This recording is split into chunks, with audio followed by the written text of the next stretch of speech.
Irregular periods, wait का बढ़ना, face पे एक्ने आना, ऑयली स्किन होना, एक्सेस हेयर फॉल होना, अगर इस सारी चीज़ों से आप सफ़र कर रहे हो तो हो सकता है आपको पीसीओडी है।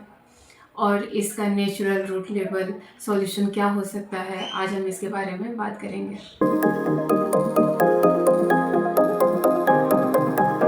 हेलो दोस्तों, नमस्कार। मैं डॉक्टर प्रीति शर्मा, होम्योपैथिक जनरल फिजिशियन। आज हम बात करेंगे पीसीओडी के होम्योपैथिक अप्रोच के बारे में। मैं आपको बताऊंगी पीसीओडी क्या होता है, इसके सिम्टम्स क्या होते हैं, इसका होम्योपैथिक ट्रीटमेंट क्या है, इसमें कैसा लाइफ स्टाइल होना चाहिए, क्या डाइट होना चाहिए, सब कुछ डिटेल में बताऊंगी step by step. First question is PCOD क्या है।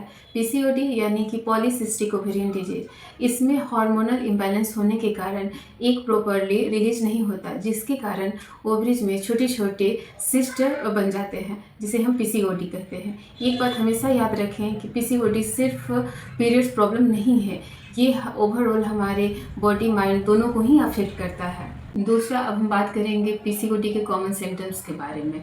तो पीसीओडी का कॉमन सिम्टम है, पहला तो वेट गेन ऑटोमेटिक होने लगता है। सबसे ज़्यादा आप देखोगे कि आपका जो बेली एरिया है बहुत ही फैटी होते जा रहा है डे बाय डे, और फील करोगे कि आपका चेहरा स्किन बहुत ऑयली होते जा रहा है, एक्ने अपीयरेंस होते जा रहे हैं, हेयर फॉल होना, एक्सेस हेयर फॉल होना, और आप देखोगे पीरियड्स हमेशा ही इरेगुलर हो रहा है, इवन एब्सेंट रहता है 2 to 3 मंथ, इस तरह के प्रॉब्लम होते हैं। और अगर आप मैरिड वुमेन हो तो बेबी कंसीव होने में दिक्कत होगा, परेशानी होगी, और माइंड इरिटेबल रहेगा, बहुत ही एंजाइटी होगा, रेस्टलेसनेस होगा। इवन कभी कभी देखने को मिलता है कि बहुत ज़्यादा लेथार्जिक हम फील करते हैं, बहुत ही सुस्ती छा जाती है, और बॉडी में बहुत वीकनेस, कमजोरी भी फील होता है। तो इस तरह के ओवरऑल सिम्टम्स हमको देखने के लिए पीसीओडी में मिलते हैं। होम्योपैथी पीसीओडी में कैसे काम करती है? तो होम्योपैथी सिर्फ सिस्ट को ही नहीं, उसके रूट कॉज को ट्रीट करती है। जैसा कि मैंने आपको बताया है कि होम्योपैथी हमेशा रूट लेवल पे काम करती है, और ये बहुत अच्छी बात होती है होम्योपैथी की कि ये बिना हार्मोन को डिस्टर्ब किए हुए इसको बहुत ही अच्छे से नेचुरली बैलेंस करती है। आपके जब हार्मोन्स बैलेंस होंगे नेचुरली, तो ऑटोमेटिक आप फील करोगे कि आपका एक्ने डिसअपियर हो रहा है, आपका स्किन इंप्रूव कर रहा है, ऑयली बहुत ज़्यादा जैसे पहले दिखता था वैसे बिल्कुल नहीं दिख रहा है। ये आपके माइंड स्विंग को भी चेंज करती है। आप देखोगे कि डे बाय डे आपका इरिटेबिलिटी कंट्रोल हो रहा है, आप दिमाग से बिल्कुल शांत, रिलीफ, पीसफुल फील करोगे अगर आप होम्योपैथी मेडिसिन से लेते हो। तो होम्योपैथी फिजिकली, मेंटली दोनों ही तरीके से बॉडी को बैलेंस करता है, क्योंकि ये डायनामिक लेवल पे काम करता है हमारे बॉडी में। तो होम्योपैथी अप्रोच बहुत ही सूटेबल होता है पीसीओडी के लिए।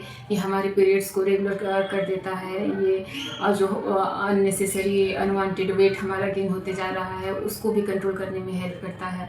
इतने सारे होम्योपैथिक मेडिसिन लेने के बेनिफिट होते हैं, वो भी बिना किसी साइड इफेक्ट के, सब कुछ इम्प्रूव होता है बिल्कुल नेचुरल वे में। ये होम्योपैथी का मैजिक हो या फिर ये होम्योपैथिक ट्रीटमेंट बहुत ही कारगर होता है हमारे पीसीओडी के लिए, आप ये भी बोल सकते हो। अब हम बात करें कि कौन कौन से होम्योपैथिक मेडिसिन है जो पीसीओडी में काम करते हैं। तो ऐसे तो देखो, होम्योपैथिक मेडिसिन इंडिविजुअलाइज्ड ट्रीटमेंट होता है। ये मैंने बहुत बार वीडियोस में बता चुकी हूँ आपको कि जो भी मेडिसिन होते हैं होम्योपैथी में जो सेलेक्ट होते हैं, पर्सन टू पर्सन वेरी करता है। हम पहले पेशेंट को देखते हैं, उनके कॉन्स्टिट्यूशन को देखते हैं, उनकी मेंटालिटी को समझते हैं, ओवरऑल उनकी हिस्ट्री, बैकग्राउंड, उनकी चॉइसेस को देखते हैं, उसके अकॉर्डिंग मेडिसिन सेलेक्ट करते हैं। तो जो भी अभी मैं मेडिसिन बताऊंगी ये एक ओवरऑल आइडियाज़ है, कुछ कॉमन मेडिसिन जो फ्रिक्वेंटली पीसीओडी में यूज होते हैं, ज़्यादातर पेशेंट में मैं भी यूज करती हूँ, वही मेडिसिन बताऊँगी।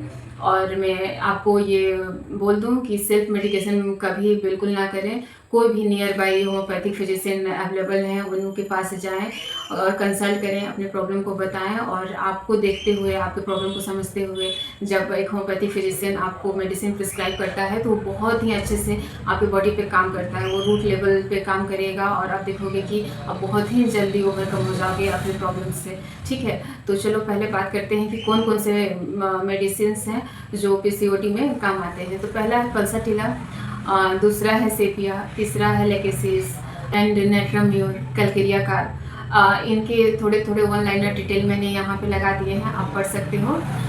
ठीक है, तो नेक्स्ट हम बात करेंगे लाइफ स्टाइल और डाइट मैनेजमेंट के बारे में, और ये बहुत ही मोस्ट इम्पॉर्टेंट पार्ट है, इसका बहुत बड़ा रोल है पीसीओडी पेशेंट के लिए, क्योंकि पीसीओडी लाइफ स्टाइल थ्रेटनिंग है, ये आप जानते हो।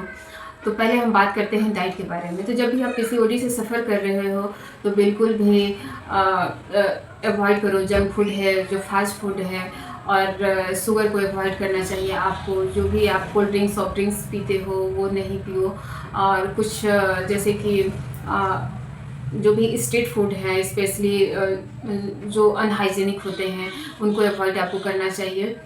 ठीक है, तो डाइट में आपको लेना चाहिए बहुत ज़्यादा लिक्विड चीज़ लो, ग्रीन वेजिटेबल्स लो, फ्रूट्स, सीजनल फ्रूट्स अपने डाइट में शामिल करो, ये बहुत ही बेनिफिशियल होंगे। और हो सके तो जो भी घर में भी होता क्या है कि बहुत ज़्यादा हम डीप फ्राई प्रीफर करते हैं, या फिर मैदे का सामान बनता है, तो ये सारी चीज़ों को घर पे भी थोड़ा सा रिड्यूस करो, इस सारी चीज़ों को। हाँ, कभी कभार 3 मंथ 6 मंथ में ओकेजनली अगर ऐसा है तो ठीक है, थोड़ा सा आप चीट मील कर सकते हो, बट मेरे हिसाब से इसे भी अवॉइड करोगे तो ज़्यादा अच्छा रहेगा। मिल्क टी ले रहे हो तो मिल्क टी नहीं लो, लेमन टी आप ले सकते हो अगर बहुत ज़्यादा आप टी एडिक्टेड हो तो। हो सके तो किसी तरह का हर्बल टी जो आपको सूट करे उसे अपने डाइट में शामिल कर सकते हो, ये बहुत ही बेनिफिशियल रहेगा। तो अब हम बात करेंगे लाइफ स्टाइल के बारे में। तो लाइफ स्टाइल में हम बात करते हैं कि पहले स्लीप के बारे में। स्लीप देखिए, बहुत ज़्यादा भी नहीं लेना चाहिए, बहुत कम भी नहीं लेना चाहिए, दोनों ही हार्मफुल होते हैं हमारे बॉडी के लिए।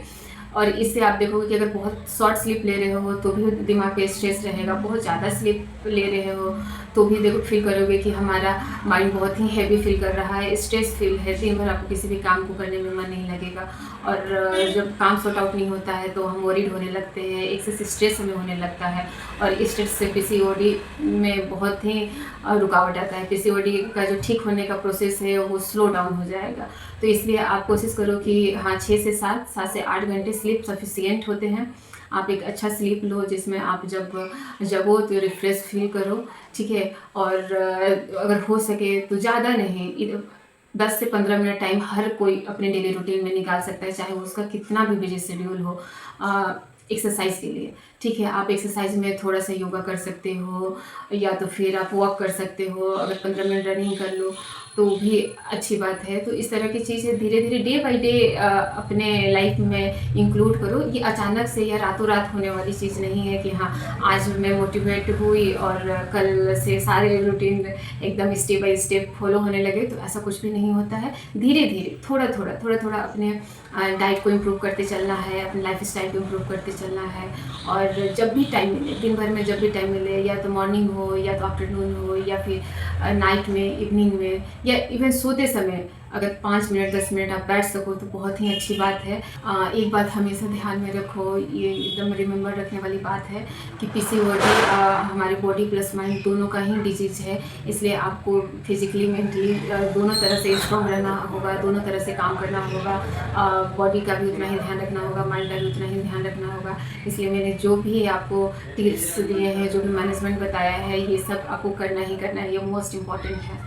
अब एक दिमाग में हमारे क्वेश्चन आता है कि हम जब होम्योपैथिक मेडिसिन लेते हैं तो ये कितना टाइम लग जाएगा हमारा पीसीओडी ठीक होने में। तो ऐसा मैं आपको बता दूं कि अगर माइल्ड पीसीओडी है तो 2 से 3 मंथ लग सकते हैं। अगर ये क्रोनिक स्टेज में है, क्रोनिक पीसीओडी हो गया है, तो 6 से 12 मंथ भी लग सकते हैं। बट घबराने की बिल्कुल भी बात नहीं है। कंसिस्टेंसी इसमें बहुत इम्पोर्टेंट रोल निभाती है कि आप रेगुलर बेसिस पे एक अच्छे से मेडिसिन को आप फॉलो अप कर रहे हो और ले रहे हो। हमेशा याद रखो, patience plus consistency equal to healing. ठीक है, आपको मेंटली पेशेंस रखना होगा और रेगुलर लाइफ में कंसिस्टेंसी को बैलेंस रखना होगा, तो आप हील बहुत अच्छे से, बहुत जल्द ही कर जाओगे। और जब भी हम होम्योपैथ से किसी भी बीमारी को ठीक करते हैं या होम्योपैथ से ठीक होते हैं, तो इसे दोबारा होने का चांसेस बहुत ही कम हो जाता है, क्योंकि ये होम्योपैथ मेडिसिन जो है हमारे इनर इम्यून पावर को इतना बूस्ट कर देता है, इतना स्ट्रॉन्ग कर देता है कि जब भी थोड़ा बहुत अगर इस तरह का सिम्टम्स या किसी तरह का बॉडी में इंडिस्पोजिशन होता है तो हमारा खुद इम्यून सिस्टम बहुत अच्छे से उससे फाइट कर लेता है। तो ये भी बहुत अच्छा एक बेनिफिट होता है होम्योपैथिक मेडिसिन लेने का। Most important things for you, जब भी आपको पीसीओडी का कोई सिम्टम दिखे या आपको पता चले कि आप पीसीओडी से सफ़र कर रहे हो तो बिल्कुल डिले मत करो, इमीडिएट ट्रीटमेंट लो। बिकॉज जितना जल्दी हम ट्रीटमेंट पीसीओडी का शुरू करते हैं इससे हमारी फर्टिलिटी भी इम्प्रूव होती है, और प्लस में जो भी फ्यूचर कॉम्प्लिकेशन होता है वो सब आपको झेलना नहीं पड़ेगा अपने लाइफ में, और आपका फ्यूचर लाइफ बहुत ही अच्छा हो जाएगा, ईजी हो जाएगा। इसलिए प्लीज़ बिल्कुल भी इग्नोर ना करें पीसीओडी को और इसके ट्रीटमेंट को डिले ना करें।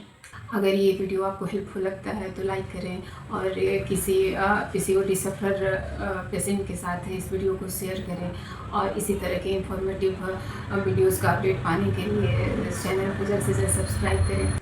कमेंट में लिखिए पीसीओडी में नेक्स्ट वीडियो, या पीसीओडी से रिलेटेड योगा कौन कौन से योगा होते हैं मैं वो भी बताऊंगी आपको, या पीसीओडी सक्सेस केसेस के बारे में आपको देखना हो या जानना हो तो मैं वो भी शेयर कर सकती हूँ। तो जो भी आपके माइंड में पीसीओडी से रिलेटेड क्यूरीज हो, क्वेश्चंस हो, तो आप कमेंट में लिख कर मुझसे पूछ सकते हो। ओके, आज के लिए इतना ही। Okay, thank you, bye bye.